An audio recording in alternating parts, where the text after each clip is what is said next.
So hello guys, this is Dhanush from science break और आज का वीडियो है एसक्यूएल इंजेक्शन के ऊपर। पहले जानते हैं कि एसक्यूएल इंजेक्शन होता क्या है। एसक्यूएल इंजेक्शन और एसक्यूएलआई is a web security vulnerability that allows an attacker to interfere with the queries that an application make to its database.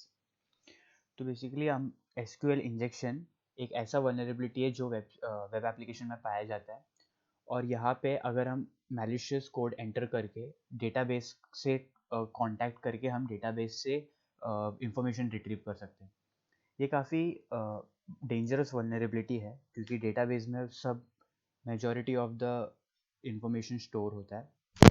Database में even user names end user passwords भी store होते हैं जो बहुत confidential रहते हैं। तो अगर कोई अटैकर ने एसक्यूएल इंजेक्शन परफॉर्म किया और अगर वो वेबसाइट वल्नरेबल रहा तो फिर उसे पूरा यूजर्स का इंफॉर्मेशन फिर उसका पासवर्ड सब मिल सकता है। फॉर एग्जांपल 2013 में, जैसे कि आपने वो हिस्ट्री ऑफ अटैक्स का वीडियो में देखा रहेगा, 2013 में जो याहू का अटैक हुआ था, अटैकर को एक बार डेटाबेस का एक्सेस मिल गया तो उसने पूरा यूजर का हर एक इंफॉर्मेशन मिल गया था उसे। तो एसक्यूएल इंजेक्शन के बहुत सारे टाइप्स है, एक मैनुअल टाइप होता है और एक ऑटोमेटिक। तो ऑटोमेटिक के लिए एसक्यूएल मैप करके एक टूल यूज़ किया जाता है। तो इसमें जो एसक्यूएल मैप ऑटोमेट करके सब वल्नरेबिलिटीज ट्राई करते हैं, जैसे कि ये इनपुट में इंजेक्टेबल है कि नहीं कोड, या फिर दूसरे इनपुट में इंजेक्टेबल है कि नहीं कोड। फिर हर जगह पे ट्राई करके फिर वो आपको बताता है कि कहाँ पे इंजेक्टेबल है या नहीं है। फिर उसके बाद वो एक एक करके सारे इंफॉर्मेशन आपको डिस्प्ले कर देता है। देखो इसमें लिखा भी है जैसे कि information like the database type, name of the tables and even can find out all the entries in the database. जैसे कि अगर यूज़र और पासवर्ड का डेटाबेस मिल गया तो इवन वो पूरा डिस्प्ले भी कर लेगा। तो हम देखते हैं कि common types of SQL injection क्या होता है। तो चार टाइप्स है, एक तो इनबाउंड एसक्यूएल इंजेक्शन है, दूसरा यूनियन बेस्ड, तीसरा error based and fourth inferential और ब्लाइंड एसक्यूएल इंजेक्शन। तो इनबाउंड एसक्यूएल इंजेक्शन क्या है? So this is the most common type of SQL injection जो अटैकर यूज करता है। तो इनबाउंड एसक्यूएल इंजेक्शन का दो टाइप्स होता है, वो है error based and union based. तो एरर बेस्ड एसक्यूएल इंजेक्शन में होता है क्या है कि जैसे कि एक इनपुट है आर्टिस्ट इक्वल 1 करके, तो अगर हमने वो 1 की जगह पे एक कोलन या फिर एक एक्स्ट्रा कोट ऐड कर दिया तो एक एरर जनरेट होता है, क्योंकि ये सेम क्वेरी एसक्यूएल में ये होता है। तो एसक्यूएल में रन होने के वक्त अगर हमने एक एक्स्ट्रा कोड डाल दिया या फिर एक एक्स्ट्रा सिंबल डाल दिया तो एक एरर जनरेट होता है। तो ये एरर जनरेट होने के वजह से वो डिस्प्ले करते हैं कि the error has been generated in this database, और उसमें डेटाबेस का नाम भी कभी कभी लिखा रहता है।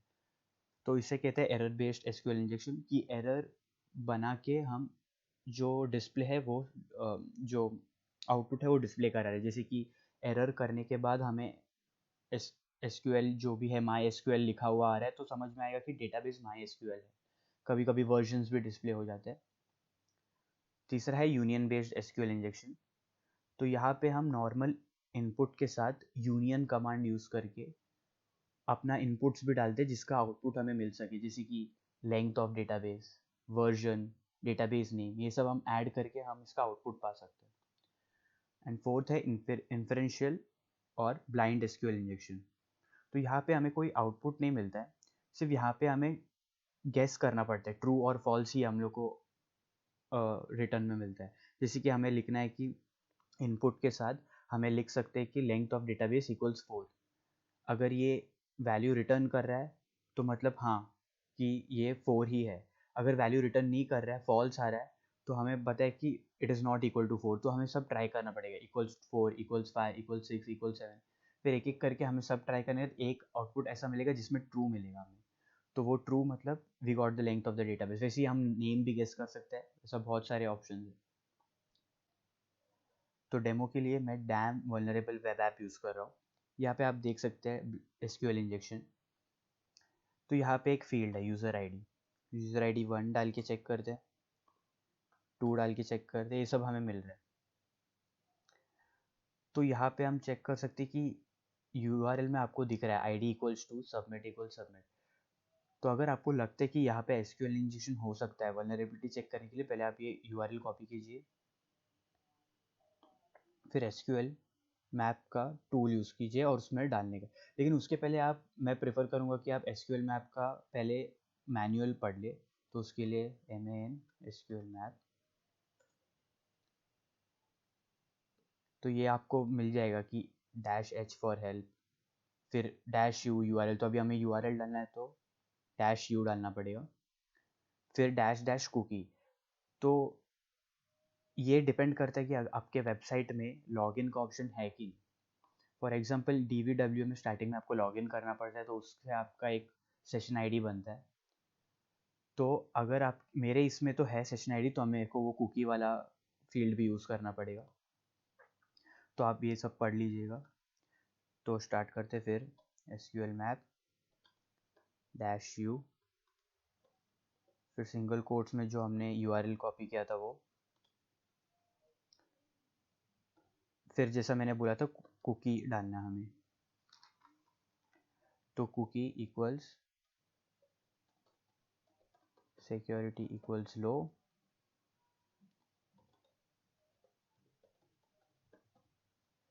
एंड PHP सेशन आईडी हमें यहाँ से मिलेगा। आप आपका वेबसाइट में जाए और फिर F12 दबाइए। F12 दबाने के बाद स्टोरेज में आपको आपका PHP सेशन आईडी मिल जाएगा। तो उसे कॉपी करके उसमें पेस्ट कर देते हैं। फिर हमें टू चेक कि कौन सा डेटाबेस है इसमें और टेबल्स कौन से, पहले हम फर्स्ट कमांड होता है -dbs। तो हम रन करते हैं। तो इससे पहले वो पता लगेगा कि कौन सा, this is the first command जो हमें SQL मैप में यूज़ करना होता है। तो इससे वो कौन सा डेटाबेस है वो पता करेगा, फिर कितना टेबल्स है वो सब पता करेगा। देखो आप इससे देख सकते हैं कि इतने सारे टेबल्स है ये डेटाबेस में। तो अब ये सेम कमांड, लेकिन अभी -dbs हटा के अभी हमें DVWA का डेटाबेस को चाहिए। DVWA का डेटाबेस के लिए हम -D DVWA। तो अभी ये वाले टेबल को एक्सेस करेगा। फिर अगर हमें इसके अंदर का टेबल्स के बारे में जानना है तो --टेबल्स। अब एंटर करते हैं। तो आप देख सकते हैं डेटाबेस DVWA के अंदर दो टेबल्स है, गेस्ट बुक एंड यूजर्स। अगर आपको इसका अंदर का डेटा भी चाहिए, फिर हम -dvwa, फिर उसके बाद डंप करते हैं dump। डंप किया तो उसके अंदर जो भी डेटा है वो सब आपको डिस्प्ले होएगा। हाँ, तो जैसे कि इसमें पासवर्ड्स भी रहते हैं, वो हैश्ड रहता है। तो आपको ये SQL मैप के अंदर, ये टूल के अंदर पहले से ही आपका पासवर्ड क्रैकर पहले से इंस्टॉल्ड है। तो पहले से वो सब डिफ़ॉल्ट पासवर्ड लिस्ट के साथ ट्राई करके उसको हैश ब्रोक करके देगा आपको। तो जैसे कि देखिए आप, do you want to store hashes to a temporary file? Yes. Do you want to crack them via dictionary based attack? Yes. तो फिर आपको मैन्युअली ब्रेक करने की ज़रूरत नहीं होगी। तो आप देख सकते हैं यूज़र और पासवर्ड, ये है टेबल यूज़र्स। उसके अंदर आपको यूज़र्स और पासवर्ड मिल रहा है, और पूरा आपको कॉन्फिडेंशियल डेटा जो भी है वो मिल रहा है, जैसे कि लास्ट नेम हो गया, फर्स्ट नेम हो गया। फिर दूसरा था गेस्ट बुक। तो this is a test comment करके दिख रहा है। तो ये था SQL मैप का बेसिक डेमो। तो अगर आपको वीडियो अच्छा लगा तो लाइक कर दें, और उन्हीं डाउट्स है तो आप कमेंट्स में लिख सकते हैं। Thank you.